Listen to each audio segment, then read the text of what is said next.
আসসালামু আলাইকুম। আমি মোহাম্মদ জাকারিয়া মণ্ডল। আমি আসছিলাম ধারিকি বড়াইলপাড়া। চাচার গরুর একটা জ্বর হয়েছে, এই জন্য আসছিলাম। আসে দেখেছি যে গরুর 106 জ্বর, ইঞ্জেকশন করছি, করার পর ভালো হয়েছে। বাছুরটা এখন দুধ খাচ্ছে। ওই যে বাছুর। চাচা, তোমার গরুটা কো আনতে জ্বর উঠেছিল? হ্যাঁ, এদিকে হো, এদিকে হো। জ্বর কখন উঠেছিল? তারপরে আসে সকালবেলা চিকিৎসা দেন, কি গরু সুস্থ হয়েছে? সুস্থ হচ্ছে। দেন কি আছে, গরু ওই যে দুধ খাচ্ছে নাকি? গরু সুস্থ।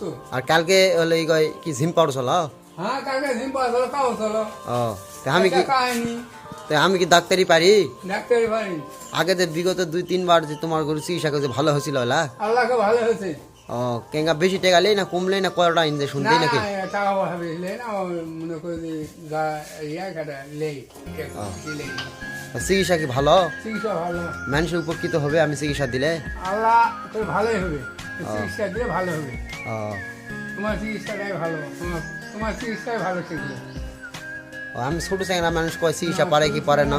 ভালো গরু চেঙ্গা হিসাবে ভালো। আমি গরু পুঁতে না, অভিজ্ঞতা আছে না নাকি? অভিজ্ঞতা আছে, তোমার অভিজ্ঞতা আছে, অন্য ধরনের অভিজ্ঞতা ওদিকে নেই। এই জেলায় এই ডাক্তার হয়েছিল, ডাক্তার আমার কোন ধরনের তোমার লাভ থাকবে না। তুমি আমাকে ফোন দেন সবসময়, এই জন্য। হ্যাঁ, তোমার আমি ফোন দিই সবসময়, দিই না, সকালে উঠে যায় ফোন দিতে আসে। আচ্ছা, আসে আমার এই গরুটা চিকিৎসা দেন দেয়, এই আবার আসে চিকিৎসা দিচ্ছে দিয়ে তাই গরু ভালো হয়েছে, দুধ খাচ্ছে। ভালো হয়েছে, আল্লাহকে ভালো। তোমার একটা গরু ল্যাম্পি হয়েছিল না, ওটা তো ভালো? ওটাও নেমপি হয়েছিল, ওটাও ভালো হয়েছে, এক ইঞ্জেকশনে ভালো হয়ে গেছে। বিশাল ব্যাপার তাহলে। হ্যাঁ, অন্য ডাক্তারদের 10 বার দেখা লাগে, একবার দেখে হয়েছে, ভালো হয়েছে। ঠিক আছে, ভালো থাকেন। আমি এটা ইউটিউবে কিন্তু ছেড়ে দেবো, মানে তুমি দেখবে। হ্যাঁ, দেখুক, সমস্যা নেই। সমস্যা নেই, আচ্ছা, ঠিক আছে। দেখো। আচ্ছা, ঠিক আছে, যেহেতু আমার গরু ভালো হয়েছে, যেহেতু ভালো, তা আমি ঠিক আছে। এই গরুটা একবার হারকিলিস বডি। হ্যাঁ, হ্যাঁ।